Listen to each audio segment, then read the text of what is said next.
Thank you, Chair Latta, and for convening this hearing, and I want to thank our witnesses for being here. This is a very important discussion we're having today. Big Tech currently has unilateral control over the majority of public debate in our culture, and it's concerning to most Americans.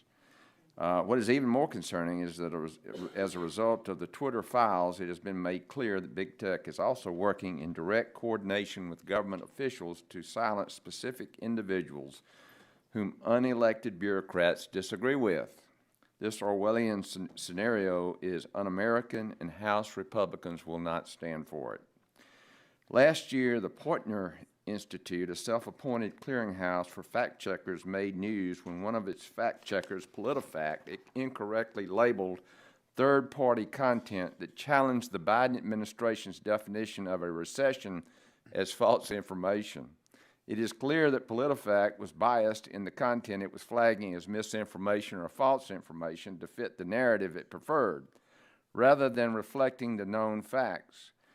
Mr. Dillon, in your experience, are these fact checkers apolitical, neutral, fact-based researchers?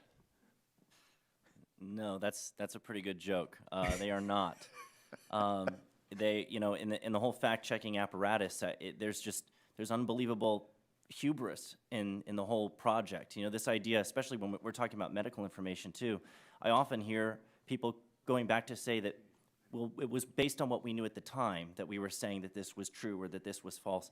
All that is an admission that our knowledge changes over time. It's a knockdown argument against censorship. If knowledge changes over time, you should never try to say that these are the facts, these are the only things that you can say. Everyone who says something opposing to that should be silenced. It's a knockdown argument against censorship in favor of open debate, which is the fastest and best way to get to the truth. Dr. Bhattacharya, give me your experience with these fact checkers. They have been tremendously inadequate during the COVID debate and the pandemic just to police scientific debate. They can't tell the difference between true scientific facts and false scientific facts. They serve as narrative enforcers more than as true referees of scientific debate, which takes lots of years of experience that fact checkers don't have. Mr. Schellenberger, do you know who funds these fact checkers? I do not. As far as, well, obviously, if somebody's paying them to do this information. Can I respond to that really quick? Yes. We were fact-checked. We made a joke about how the Ninth Circuit Court had overruled the death of Ruth Bader Ginsburg, and USA Today fact-checked it, and that fact-check was paid for by grants from Facebook. And then Facebook threatened to demonetize us in response to the false rating on that joke. Okay, well, great. Thank you, Mr. Dillon. As a follow-up, did the Twitter files or any research that you have done to expose the practices of Big Tech show if fact-checkers coordinate with federal agencies when they flag information? Mr. Dillon. I'm sorry, can you repeat?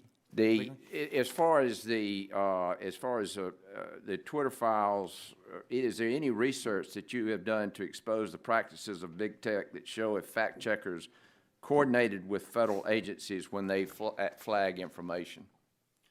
The Twitter files, I think, exposed a breadth of coordination with state actors to control the flow of information. Okay. It was ongoing discussion there between the two. Dr. Bhattacharya, what you... The federal government funded projects at universities that then reached out to social media companies, then told social media companies how to censor and who to censor during COVID.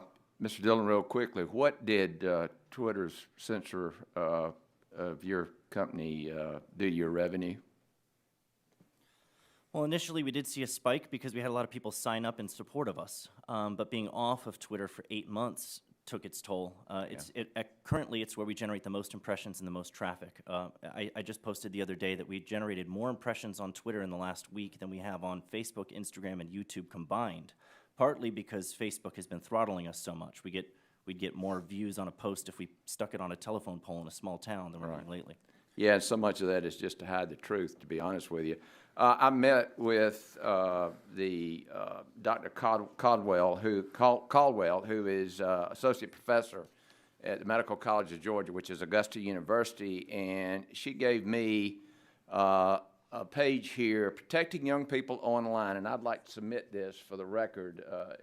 Without objection. Okay, thank you very much, all of you, and I yield back.